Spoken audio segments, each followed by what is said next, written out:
बिल्कुल, ज़रूर, ज़रूर। हिंदुस्तान की शक्ति क्या है, उसका सामर्थ्य क्या है।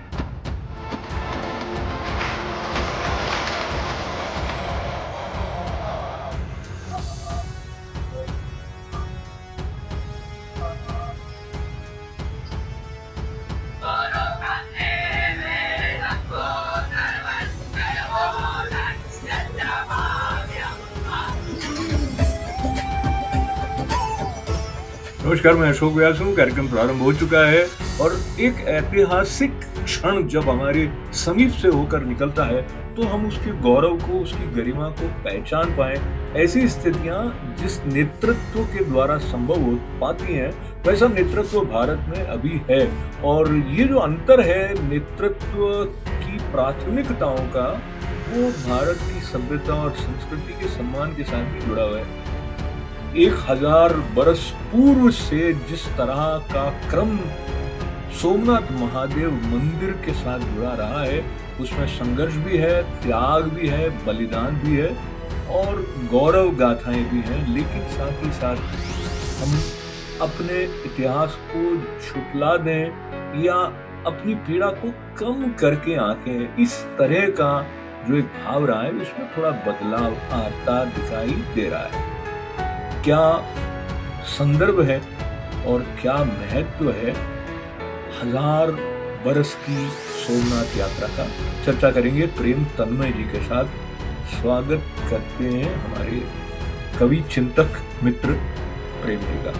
प्रेम जी, सबसे पहले तो आप ये बताइए कि जो दृश्य आपने देखे सोमनाथ, और कुछ समय पूर्व मुझे भी ये सौभाग्य हुआ था कि मैं वहाँ की यात्रा करके आया था, तो मुझे एकदम मेरी स्मृतियों में वो ताज़ा है, वो पूरा परिवेश और जिस व्यवस्थित ढंग से इतिहास की झलकियाँ वहाँ पर लेज़र के द्वारा दिखाई जाती हैं वो सब, पर उसको एक और नया आयाम अभी दिया गया।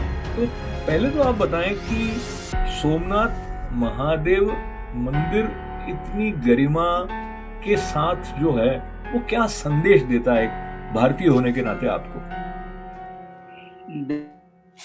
जी, आपने बहुत संदर्भित विषय उठाया है और वो भारत के स्वाभिमान से संबंधित एक विषय है। सोमनाथ जब हमारे ज़हन में आएगा तो एक आतताई भी हमारे दिमाग में गूंजता है, जो कि भारत में आता है और इस सोमनाथ मंदिर पर अपने आक्रमण से उसे ध्वस्त करता है। और एक बार नहीं, यहाँ पर उन्हीं लोगों के द्वारा बार-बार 17 बार तकरीबन इतिहास कहता है कि इस पर आक्रमण हुआ और इसे नष्ट किया गया। इस मंदिर को तोड़ा गया। इतिहासकार इसको बताते हैं कि ये भारत का वैभव था जिसे लूटने के लिए आए थे और ये एक लूट थी। लेकिन इतिहासकारों ने छुपाया कि ये लूट नहीं थी, ये इस्लामिक मूर्ति भंजक के रूप में वो यहाँ पर आया और उसने अपने इस्लाम का जो झंडा गाड़ने की कोशिश की और भारत के हिंदुत्व के अभिमान को तोड़ने का प्रयत्न किया। ऐसा गजनी कालीन इतिहासकार कहते हैं। जी। और जो 51 के बाद के इतिहासकार आते हैं, वो जो जो कांग्रेस से संदर्भित वामपंथ से रिलेटेड जितने भी इतिहासकार आते हैं, वो केवल इसे एक लूट कहते हैं कि एक राजा आया और उसने वहाँ पर धन वैभव देख करके लूट-काट मचाई। लेकिन ये लूट नहीं थी, ये भारत के स्वाभिमान पर आक्रमण था। उसके 1000 वर्ष पूरे हुए हैं और उस 1000 वर्ष पर एक मोदी जी ने उस स्वाभिमान और भारत के इतिहास के पुनर्मूल्यांकन की आवश्यकता को जताते हुए इस कार्यक्रम को आयोजित किया। तो प्रेम जी, आपके साथ मैं इसके पौराणिक महत्व को याद करते हुए ये स्मरण करूं कि जो 12 ज्योतिर्लिंग हैं, उनमें से एक सोमनाथ है और ऐसी मान्यता है कि चंद्रदेव सोम ने भगवान ब्रह्मा के पुत्र राजा दक्ष प्रजापति की 27 बेटियों से विवाह किया था, लेकिन वे सिर्फ रोहिणी से प्रेम करते थे। तो इसके कारण जो रोहिणी जी के पिताजी दक्ष हैं, वो उससे नाराज हो गए और उनको क्षय रोग का श्राप दे दिया था। तो देवता चंद्रदेव को सोमनाथ लाए और यहाँ पर उन्होंने शिव जी की कठोर तपस्या की थी। तो ये जो पौराणिक संदर्भ है, इसके साथ-साथ जो श्रद्धा जुड़ी हुई है और उस श्रद्धा के साथ में इसकी जो महिमा, शिव जी की महिमा है, उसके बारे में जितना भी कहा जाए वो कम है। लेकिन एक और बात है, ये जो तात्कालिक संदर्भ है उस पर आने से पूर्व मैं कहूँगा कि जिस तरह का निर्माण सोमनाथ मंदिर का हुआ है, वो भी बहुत आश्चर्य में डाल देने का वाला है कि 3 मंजिल की पक्की इमारत जो अब तक रही है, और उसके अंदर जो स्कैनिंग करके कई चीज़ें पता की गई हैं। पर एक बात ये होती है कि हम चाहें न चाहें, जैसे कि आप कह रहे थे हिंदुत्व पर आक्रमण, लेकिन अभी हिंदुत्व कालांतर में जो राजनीतिक संदर्भ के साथ जोड़कर देखा जाता है, उसमें जो भारत की सभ्यता और भारत की आत्मा और भारत का जो एक सांस्कृतिक सभ्यता का एक महत्व है, उससे नज़र हटा के वो थोड़ा संकीर्ण हो जाता है। इस संदर्भ में आप क्या देखते हैं, जो चर्चा अभी विशेष करके राजनीतिक गलियारों से होते हुए अखबारों के शीर्ष तक पहुँचती है, तो आपको कहाँ उसमें लगता है कि अ, कुछ ऐसी बात है जो कि आप आपको देखिए, पसंद नहीं है? जी, मोदी जी का, अगर मोदी जाकर जहाँ कहीं भी खड़े हो जाएँगे किसी भी स्थल पर, जी, तो उसके पीछे राजनीति संदर्भ अपने आप ढूँढे जाएँगे। जी, जी, लेकिन चाहे वो मोदी भारतीय सभ्यता, संस्कृति और चाहे वो दर्शन के माध्यम से ही गए हों, लेकिन उन्होंने ये क्लियर किया कि 1000 वर्ष, वो 1000 वर्ष किस बात के हैं? जी, वो 1000 वर्ष गजनी के इस पर आक्रमण करने से लगा कर के अब तक के 1000 वर्ष हैं। 1024 में उन्होंने गजनी ने आक्रमण किया था, जी, और उसके बराबर 1000 वर्ष बाद मोदी जी वहाँ पर यात्रा के लिए जाते हैं, और वो केवल इसलिए जाते हैं कि जो नेक्स्ट जनरेशन जो आने वाली है, जी, उसको संदर्भों से काट दिया गया। जी, जी, उन संदर्भों और उस स्वाभिमान को वापस एक बार ज़िंदा किया जाए। जी, और दर्शन का तो अपना महत्व है ही है। जैसे आप कह रहे हैं कि अ, क्षय रोग से पीड़ित होने पर उनको शिव के वहाँ पर लाकर के स्थापित किए गए, वो इंद्र के क्षय रोग होने की वजह से। और चंद्रमा का प्रभाव जो है वो चंद्रमा क्षय रोग को बढ़ाता है, जी, और जी, उसको तोड़ने के लिए वहाँ पर वो क्षय रोग से मुक्ति दिलाने के लिए, और आपको पता है कि त्र्यंबकम यजामहे सुगंधिम पुष्टिवर्धनम में ये जो मंत्र है, जी, ये क्षय रोग को कम करता है।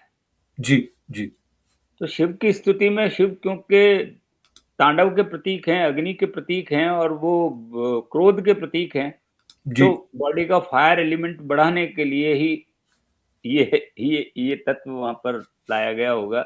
ये तो इसका दार्शनिक महत्व है। अच्छा, मैं आपसे एक प्रश्न ये पूछूं कि एक आम भारतीय, देखिए, आप जिस तरह की चर्चा मैं कर रहा हूँ, कई बार हमें ये ऐसा सुनने में आता है कि ये लेफ्ट लीनिंग चिंतन है, लेकिन लेफ्ट और राइट को छोड़ते हुए कॉमन मैन की तरफ से यदि आप देखें, तो ये जो भारत के स्वाभिमान की बात है, वो कितना महत्व रखती है आम आदमी के जीवन में, सिर्फ अभी के लिए नहीं, कुछ बातें जो वो समझता हो या न समझता हो, तो हम दोनों तरह से देखना चाहेंगे। मैं पहले प्रश्न ये उठा रहा हूँ प्रेम जी कि लोगों के दिमाग में दाल-रोटी की चिंता है, लोगों के दिमाग में सुरक्षा की चिंता है, और उसमें जो भारत का एक सांस्कृतिक अस्मिता का प्रश्न है, वो शायद उस तरह से जागृत नहीं है। तो कहीं न कहीं जो अभी का उत्सव है, या कई बार जो संबोधन होते हैं मोदी जी के, वो भारत के सांस्कृतिक स्पंदन को झंकृत करने की दिशा में उठाए गए होते हैं, ऐसा मुझे लगता है। तो दोनों तरफ से आप देखें, एक जो दैनंदिन जीवन चल रहा है, उसमें इसका क्या महत्व है, लेकिन हो सकता है कि जो व्यापक दृष्टि से हम दूरगामी परिणाम देखें, तो इसका कुछ महत्व हो। तो विस्तार से आप इस दोनों का विश्लेषण अपना हमारे साथ बाँटें। उम, देखिए कि सांस्कृतिक महत्व तो तभी होता है जब हम अपने इतिहास से जुड़ें, और अपने जो सांस्कृतिक चेतना केंद्र हैं, जी, जैसे जो शिव की आराधना करने वाले हैं, वो सब ज्योतिर्लिंगों को जानते हैं और वहाँ पर जाकर के अपनी आराधना करते हैं। आराधना स्थल कैसा होना चाहिए, आराधना स्थल इतना आकर्षक भी होना चाहिए कि कोई व्यक्ति वहाँ जाकर के अगर वो अपनी तपस्या पर या अपने ध्यान के लिए बैठता है, पूजा-पाठ के लिए बैठता है, तो उसको वो उचित वातावरण मिलना चाहिए। जी। तो ये उचित वातावरण बनाने के संदर्भ में मोदी जी की जितनी भी यात्राएँ रहती है, अगर वो किसी धार्मिक स्थल पर जाते हैं, तो उस धार्मिक स्थल का महत्व एकदम से अ, हाइलाइट हो जाता है। जी, जी, हाँ, तो उस जगह पर आप देखिए कि अभी जैसे अयोध्या, जी, अगर मैं ये कहूँ कि अयोध्या का पर्यटन और अयोध्या संबंधी खोज, आप देखिए पूरी दुनिया के लोग अयोध्या के बारे में जानने लगे, पढ़ने लगे और उनको राम के संदर्भ इस संदर्भ में राम की कथाओं का भी ज्ञान हुआ और उनको ये पता लगने लगा कि भारत की सांस्कृतिक चेतना कितनी ज़बरदस्त है जी, और कितना वैभव दर्शाया गया है मंदिरों में। अगर जो चित्रों को आप दिखाते हैं तो आपको लगता है कि भारत का वैभव मंदिरों से ही प्रकट होता है। तो आप अपना आलीशान घर बना कर के लोगों को बताते हैं कि मेरा जीवन ऐसा है। वैसे ही मंदिरों को दिखा करके और मंदिरों का शिल्प, मंदिरों के अंदर की जितनी ज़्यादा हम चाहे हमारे पास में बहुत अच्छा न भी हो, लेकिन हम कम से कम दिखाने के लिए बहुत अच्छे अपने आप को प्रकट करते हैं, तो कम से कम मंदिरों पर लोगों की श्रद्धा थी। तो उस संदर्भ में अगर मैं ये कहूँ कि मोदी जी जहाँ जाते हैं, उसका एक आकर्षण हो जाता है और पब्लिक उसकी तरफ बढ़ती है। लेकिन इसका सांस्कृतिक महत्व भी लोगों को प्रकट होने लगता है, लोग उसके बारे में जानने की कोशिश करते हैं। सोमनाथ प्रथम ज्योतिर्लिंग है, इसकी जानकारी लोगों को अब होने लगी जब मोदी जी वहाँ पहुँचे। बहुत सारे लोगों को ये जानकारी में नहीं था कि इसको क्यों बनाया गया, इसकी क्या महत्ता है, इस सब की जानकारी हमें मिलती है।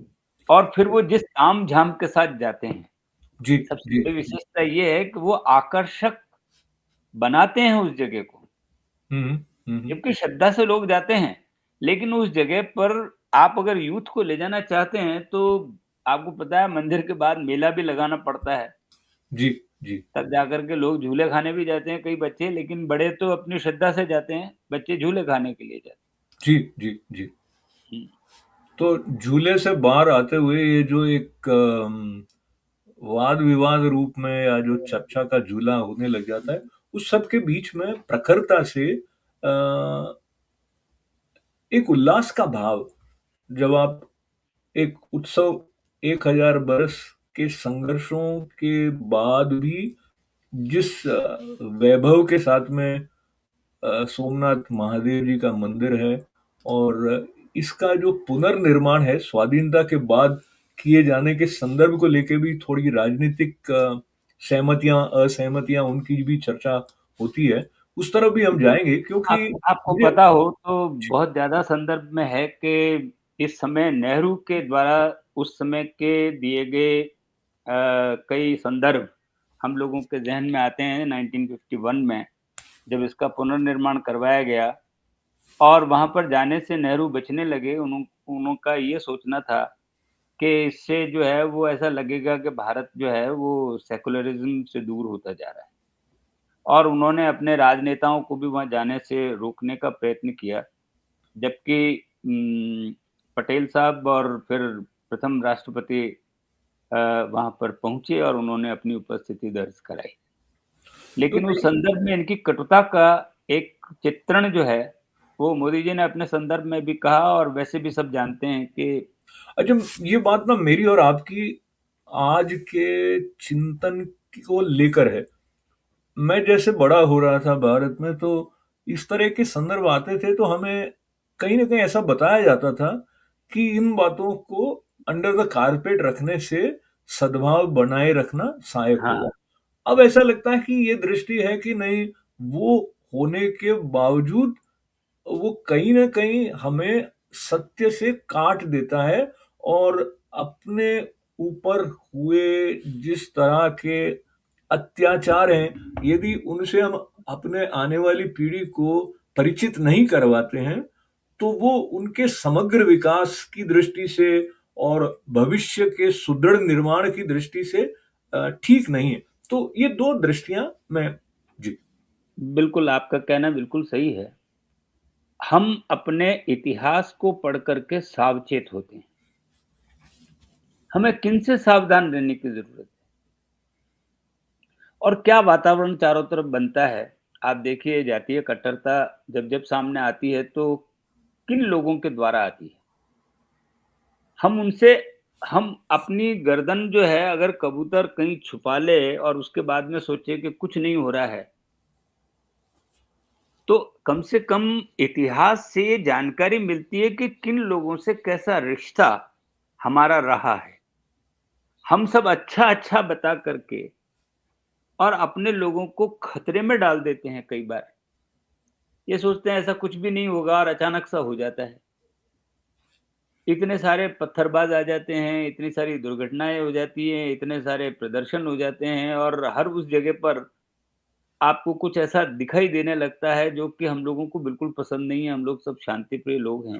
देखिए मैं इस संदर्भ को लेके और जो चर्चाएँ आज तात्कालिक संदर्भों में होती हैं, तो कहते हैं हुँ, आपको अपोलोजेटिक नहीं होना चाहिए, आप जैसे भी हैं, चाहे समझिए आपको कोई आपके शरीर के आकार, आपके रंग को लेकर कोई टिप्पणी ऐसी नहीं करे जो आपके भीतर हीन भावना लाती हो। ये व्यक्ति बिल्कुल, के रूप में हम कहते हैं, चाहे जेंडर स्पेसिफिक बात हो या सेक्सुअल ओरिएंटेशन स्पेसिफिक बात हो, तो जो चीज़ हम इंडिविजुअल के लिए कहते हैं, वो जब हम कलेक्टिवली एक भारत की सांस्कृतिक पहचान की दृष्टि से देखें, तो वहाँ पर भी लागू करना चाहिए। लेकिन वहाँ पर हम करते नहीं हैं, उसमें एक प्रकार की आंतरिक हीन भावना जो है, वो बढ़ती जाती है और मुझे लगता है अब उसको उसमें थोड़ा-सा परिष्कार कह दीजिए या उसमें संशोधन करने की दिशा में बढ़ मैं आपकी अनुमति से बल्कि आपके साथ में इन दृश्यों का आनंद लूँ, जो हाल ही में उत्सवमय ढंग से जो 1000 बरस हुए सोमनाथ भगवान के वहाँ पर, तो इस तरफ हम बढ़ते हैं और ये बड़ा ही उल्लास भरा वातावरण वहाँ पे रहा है।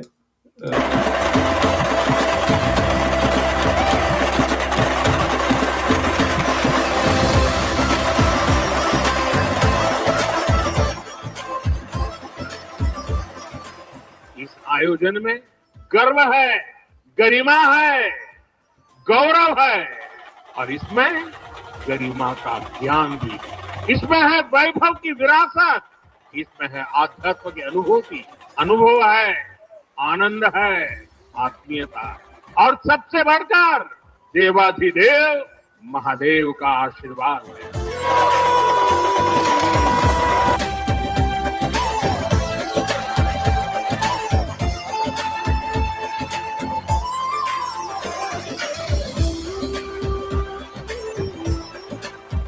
ये समय अद्भुत है, ये वातावरण अद्भुत, ये उत्सव अद्भुत है, मंत्रों की ये गूंज, आस्था का ये उफान और इस दिव्य वातावरण में भगवान सोमनाथ के आप सब भक्तों की उपस्थिति ये इस अवसर को दिव्य बना रही है, भव्य बना रही है।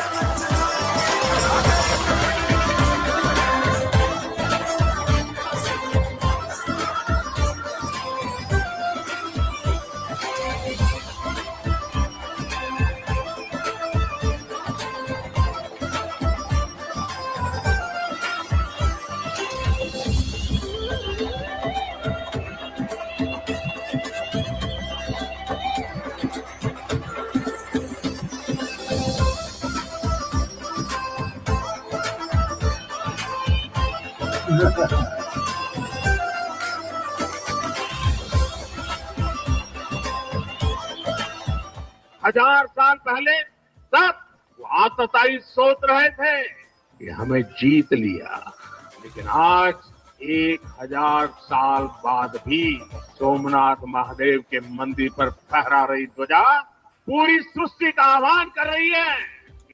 तो प्रेम जी कुछ देर के लिए मैं उनको विराम देके अब तक के जो दृश्य देखे हैं, ऐसा लगता है मन प्रफुल्लित हो जाता है और एक विशेष प्रकार का आह्लाद और आनंद जो है वो इन दृश्यों के साथ संचरित हो रहा है।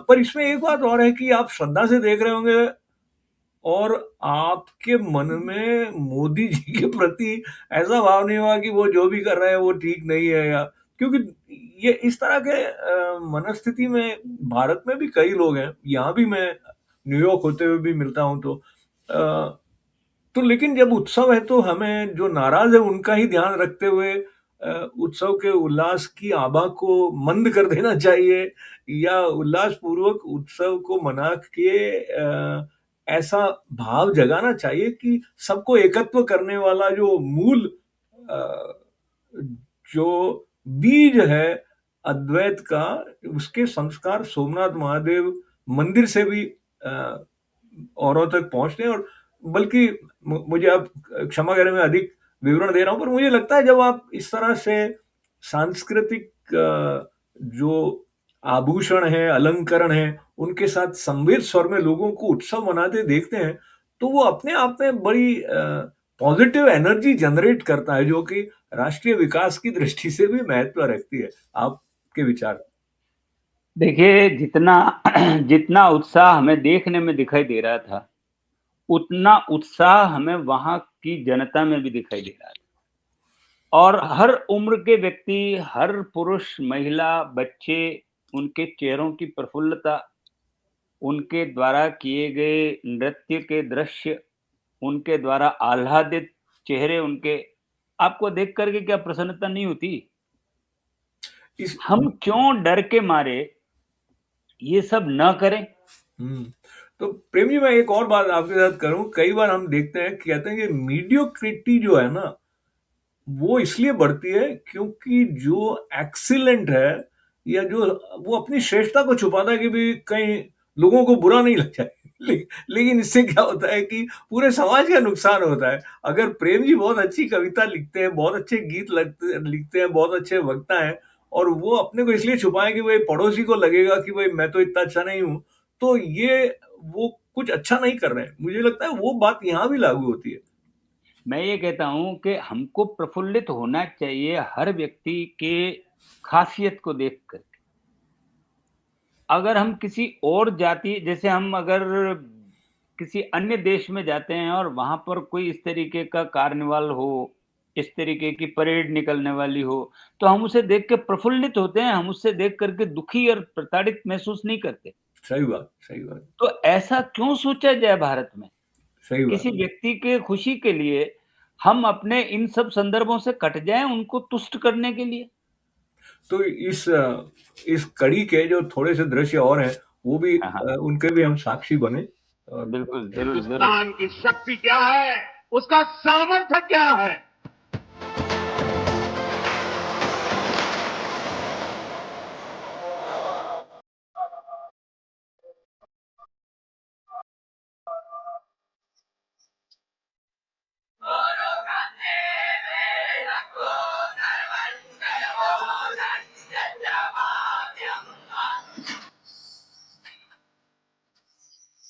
सोमनाथ स्वाभिमान पर्व 1000 साल पहले हुए विध्वंस के स्मरण के लिए नहीं, ये पर्व 1000 साल की यात्रा का पर्व, साथ ही ये हमारे भारत के अस्तित्व और अभिमान का पर्व है।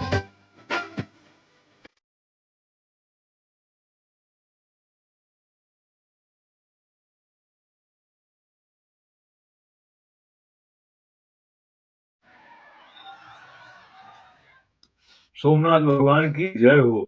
तो प्रेम जी, उन्होंने जो अंतिम वाक्य उन्होंने कहा, ये भारत के स्वाभिमान का पर्व है, और जिस बात को हम अब तक कर रहे थे वो उन्होंने संक्षेप में यही कही कि हम आताई ने आक्रमण किया उसको नहीं याद कर रहे हैं, जो हमने अपने स्वाभिमान के साथ में पुनर्निर्माण किया और अब जिस स्थिति में है, और यहाँ से उत्साह, मतलब ये मैं दोहरा रहा हूं, लेकिन ये थोड़े से दृश्य देख के भी कितना आपको एक एक आनंदित। आनंद की अनुभूति होती है। बिल्कुल। और आपने देखा जिस तरीके से नगाड़े बज रहे हैं, जिस तरीके से श्लोक के जो है वो विद्यार्थी श्लोक पढ़ रहे हैं, मोदी जी उनके पास में खड़े हैं, तो ये हमारी सांस्कृतिक धरोहर को पुनर्जीवित करने का प्रयत्न ही तो है।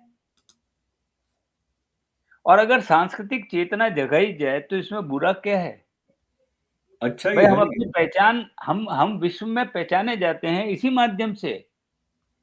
लोग भारत में आते हैं कोई टेक्नोलॉजी पढ़ने के लिए आने की आवश्यकता वो उसके लिए नहीं, वो मानसिक संतुष्टि के लिए यहाँ आता है। बिल्कुल वो सही उसके कहा। पास में वैभव बहुत है, लेकिन तो यहाँ का एक अलग तरह के वैभव को महसूस करने के लिए आते हैं।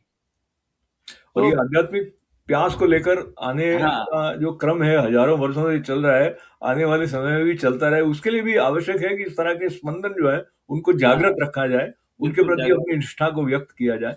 तो लेकिन लेकिन मैं ये जानना चाहता हूँ और मैं ये सभी लोगों को कहना चाहता हूँ कि अगर आप भारत के सोमनाथ के बारे में जानना चाहते हैं, तो आचार्य चतुर्सेन द्वारा लिखा सोमनाथ पढ़ें। जी, आपको सोमनाथ के वैभव से लगा करके सोमनाथ पर किए गए आक्रमण और उनके ऊपर किए गए अत्याचारों की सच्ची कहानी अगर आपको, और कई बार ऐसा लगता है कि साहित्यकार ज़्यादा अच्छा इतिहास लिखता है, क्योंकि इतिहासकार तो कई बार उन संदर्भों को लेकर के इतिहासकार विगलित हो जाते हैं या अपनी जगह से हट जाते हैं, क्योंकि उनके ऊपर विचार थोप दिए जाते हैं और वो विचार से प्रभावित होकर के इतिहास रच देते हैं। जैसा कि हमारे हमारे को पढ़ाया गया कि केवल लूट हुई थी, लेकिन ये लूट नहीं थी, इसको बार-बार स्वाभिमान को कुचले जाने के संदर्भ थे। तो 1000 वर्ष बाद भी ये स्वाभिमान के साथ में मंदिर खड़ा है और अपने वैभव के साथ खड़ा है। मोदी जी यही कह रहे हैं कि ये ध्वजा इस बात की सूचक है कि हम अपने स्वाभिमान को जीवित बनाए हुए हैं। तो बहुत सारा धन्यवाद प्रेम जी आपका करते हुए आपने एक होमवर्क हमारे कुछ दर्शक जो चाहेंगे तो आचार्य चतुर्सेन का सोमनाथ भगवान पर सोमनाथ मंदिर पर जो भी सोमनाथ सोमनाथ मंदिर की कथा है वो, कि सोमनाथ मंदिर मंदिर की का कथा वैभव क्या और था और उसके साथ क्या घटा। तो मैं भी अपने लिए होमवर्क ले रहा हूँ और जिस दिन मैं जी, ये पढ़ पाया जितना भी समय लगा तो फिर आपके साथ चर्चा करेंगे और बिल्कुल, बहुत सारा आनंद इस पूरे बिल्कुल उत्सव की आनंद की चर्चा के साथ अनुभूति जो हुआ। रही जी, जी। और चर्चा भी बहुत अच्छी रही। आप नए संदर्भ लेकर के आते हैं और चर्चा का विषय का चयन बहुत अच्छा करते हैं। मुझे खुशी होती है आपके साथ जुड़कर बात करके। बहुत धन्यवाद। आपको भी मंगल कामनाएँ। बहुत-बहुत